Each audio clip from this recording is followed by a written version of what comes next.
Good evening, everybody. This is Luke McBain. I thought this time we are going to go through a presentation together, which I'm just preparing because I'm looking at taking now the theory out into the public, having a couple of meetups, just inviting the leadership community in Berlin, presenting my work, seeing what's going to happen.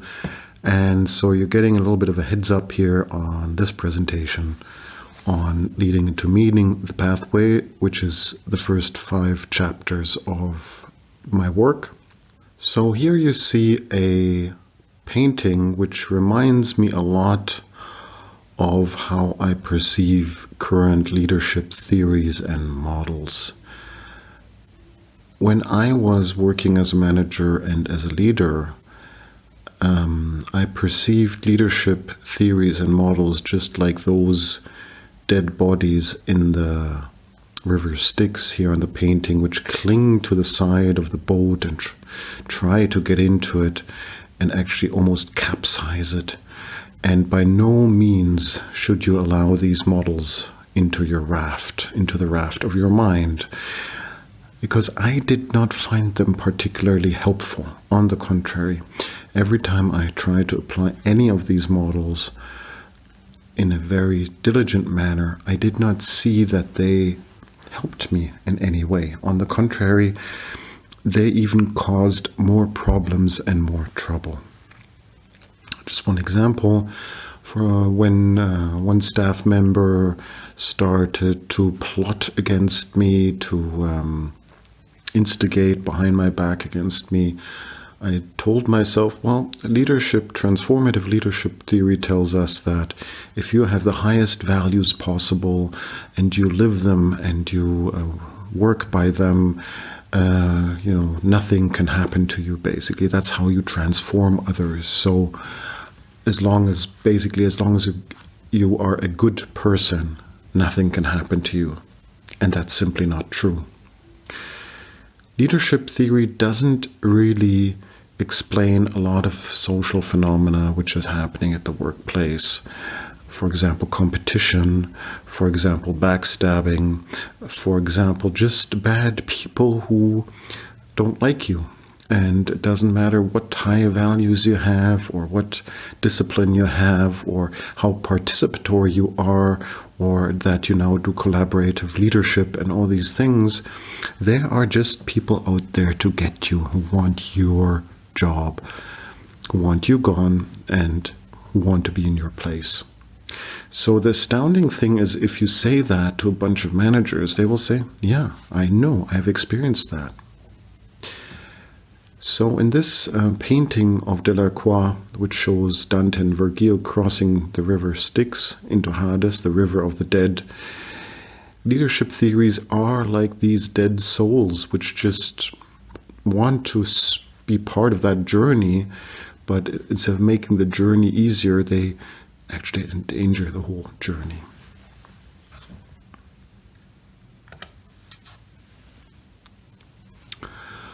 So what's going on? Why is that the case? Why do I reject firmly these theories and models which are built on social science now for almost 100 years, behavioral science, more than 60 years, 70 years? What has happened and what went wrong? I found this picture of this Dutch painter, and it shows a young girl in front of a mirror, and she points at the mirror and smiles at you in sheer delight of what she's seeing in the mirror. Now, that is, in my understanding, social science. Social science is just delighted of what it wants to show you.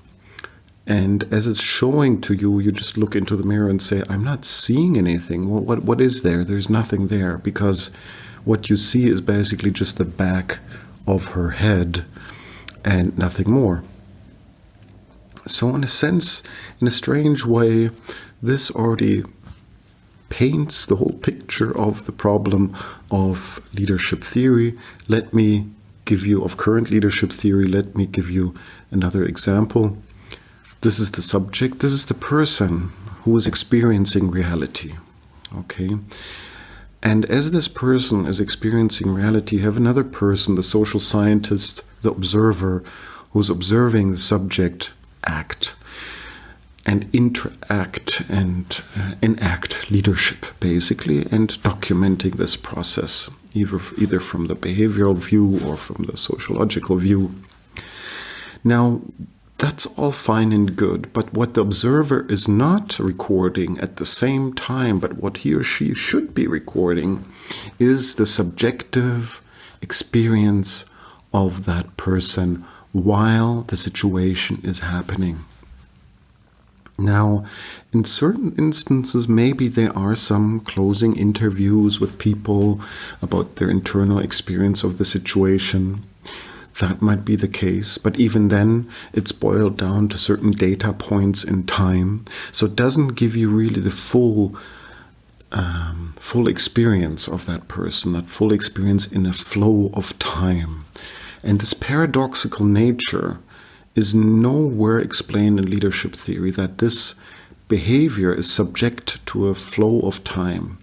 And I always say, as theory, which does not take into account the nature of time, is not a theory which deserves any serious consideration when being a leader and trying to take that responsibility serious.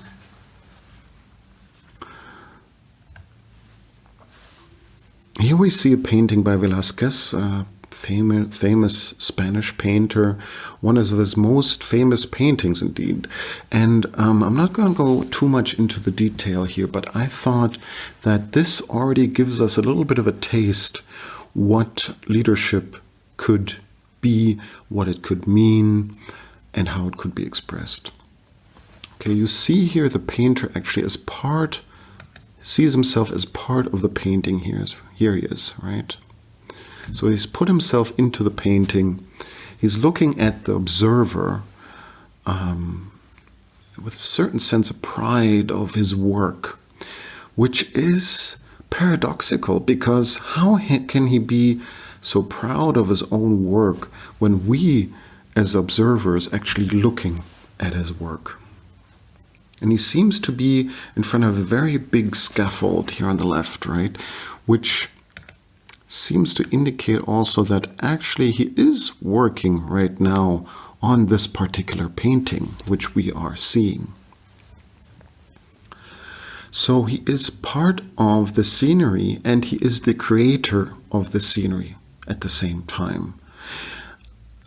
I will just let that stand there for a second, because this sort of mystery of that painting, this quality, is basically gives us a hint at how we could understand leadership. And it gives us a second paradoxical hint that looking at art, we could try to understand what leadership is, and actually also perhaps understand what the human mind is and what our journey is.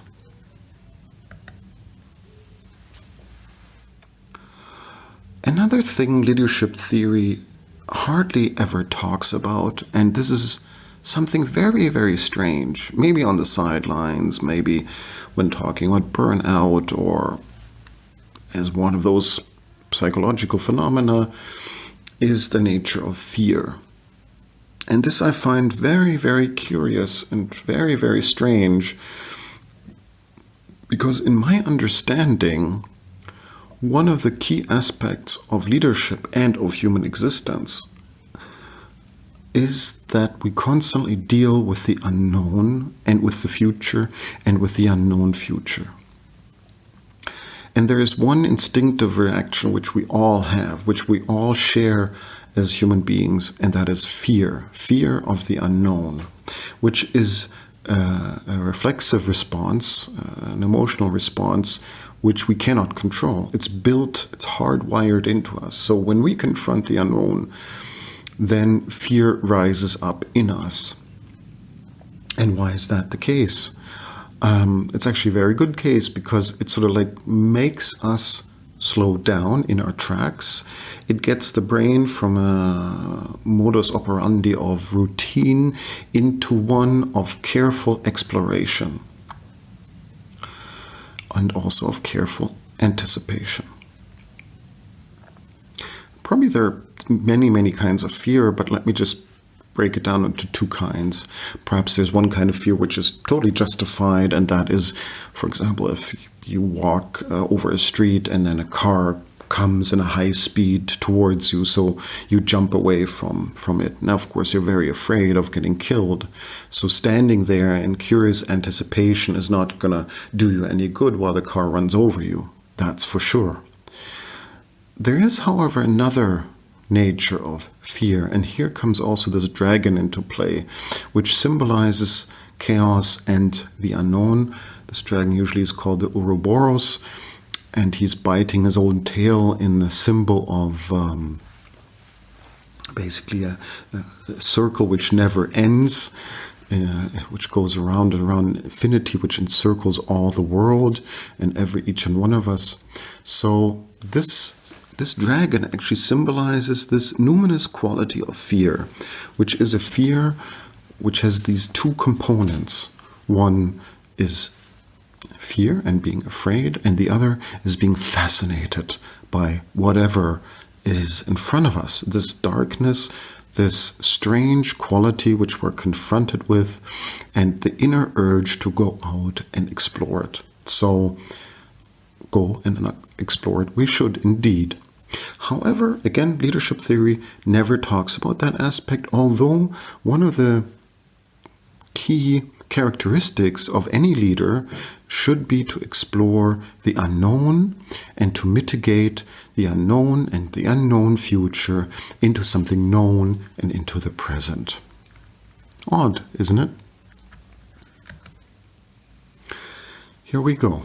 So, if we think about what function a leader actually should have, and what is the key function, it is to build a bridge from the present to the unknown future and back again, and communicate that bridge, that pathway to others, and say, listen, I have found a way how we can achieve that future, and this is the way. Now, you might say, well, are the other just sheeple who follow this person blindly into the future? No, I'm not saying that. I'm just saying that all the other aspects of how that process is negotiated is then a secondary question. Is this done in an authoritarian way? Is this done in a collaborative way? Is this done in a participatory way? Or perhaps one of those people here on the left, one of those smiling team members, maybe one of them has a better idea how to go into that unknown future. That's very well possible. I'm not saying that that's completely impossible. But again, if we say, why does leadership exist and what is the key function of leadership, then it is that bridge building into the unknown future.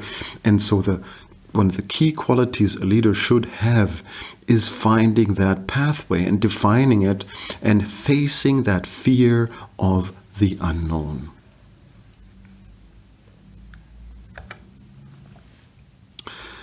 There's one last aspect I'd like to point out here, because we all face that. All human beings then face this situation here on this slide sooner or later in their lives.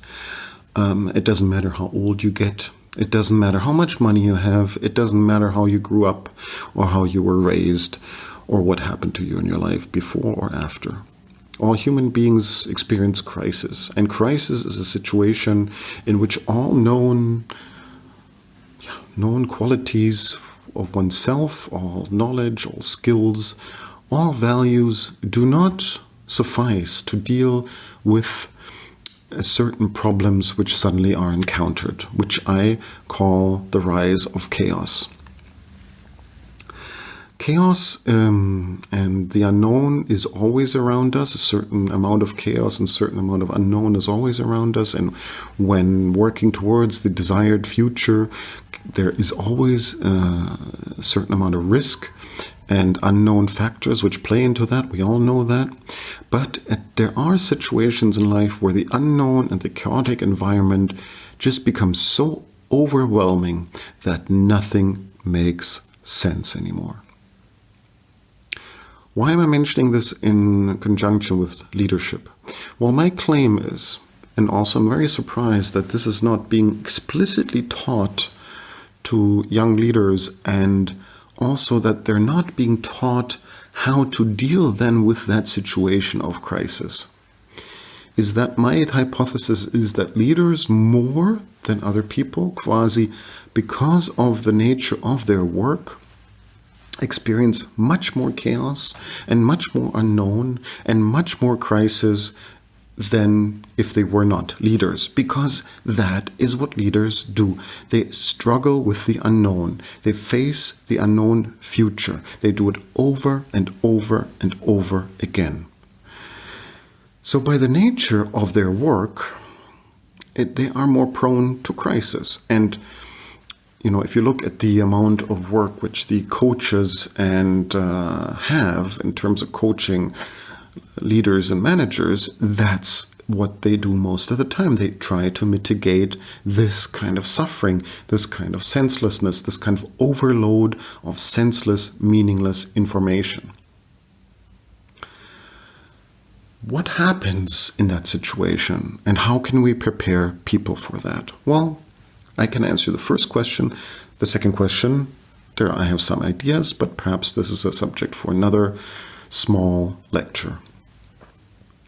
What happens is basically, let's say somebody has a certain hierarchy of values. It's another concept I should explain perhaps in another small podcast, which is basically the values you have as an individual. That means you have certain aspects within yourself by which you give events which happen emotional value. So you encounter certain phenomena and you then evaluate them based on your internal values as emotionally good or bad. For example, you could say, well, I want to have success. So everything which you encounter according to your work into the future and which supports you on that way to success makes you very happy, and that which you doesn't makes you sort of unhappy. That's a very simple example of one value. It could also be that you like making other people happy. You like to see them smile. Maybe you're a comedian. So when they laugh at your jokes, that makes you happy. That makes you want to continue. That's one of your values. We have a number of them, and they're governed basically within your own psychic system. Now, it could be that during your work, and especially during your work as a leader, you come into a situation where your whole hierarchy of values does not help you to sort out of what is going around you. Nothing works. Everything which you try to apply, all the hard work which you try to apply, all the integrity which you try to apply, all your intelligence, everything which means anything to you does not work. You just struggle and struggle and struggle also emotionally. Now what happens, and you can again observe that a lot, is that either people become desperate, depressed, they're full of panic attacks, they say, I don't know what to do anymore, I'm lost. They start crying. It's really they get burned out by this process. So what to be done? In certain cases, and this is the best case scenario actually, the person who struggles decides, I'm not going to struggle anymore. That's it. I just give up. And I relent. I just give up and I just say no more. I just let go of all these values which I hold dear to me because they don't do anything for me. They just make me sick. And as soon as you let go of that identity, of that complex of values, what happens is what I call rebirth.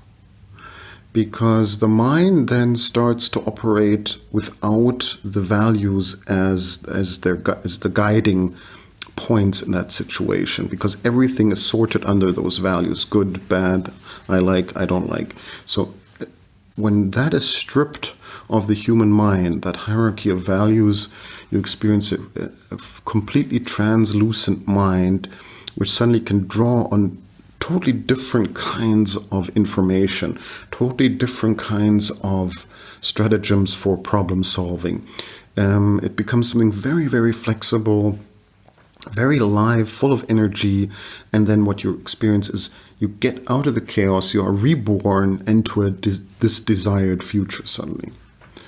So that is something which has happened to people over and over again at different levels. It depends to what degree they let go of these values, all of them, some of them, the dominant value at the top, yes or no. But only by letting go of parts of the hierarchy of values, they can then vanquish this chaotic situation, and they see themselves that they can draw upon new knowledge, new stratagems, new ideas to solve problems and to dig out of that black pit of hell and return basically to the surface, as in mythology. So that was it. Small introduction. I mean, there's a lot more. In my book, The Pathway, I deal with this a little bit more in detail, more structured. This is just a small flavor of what I talk about there. The book can be downloaded on Patreon. You can also follow me on Twitter, Facebook, and especially on Quora. I'm answering a lot of questions, but not necessarily all about the theory side, which I think can only be understood, unfortunately, if you read the book. But you don't need to read it. You don't need to buy it. You can also just follow the podcast, see what helps. In the end, that's what counts. It's got to be useful in some way. You've got to find this beneficial. And thanks for listening. Thanks for staying with me here for this presentation. And talk to you soon.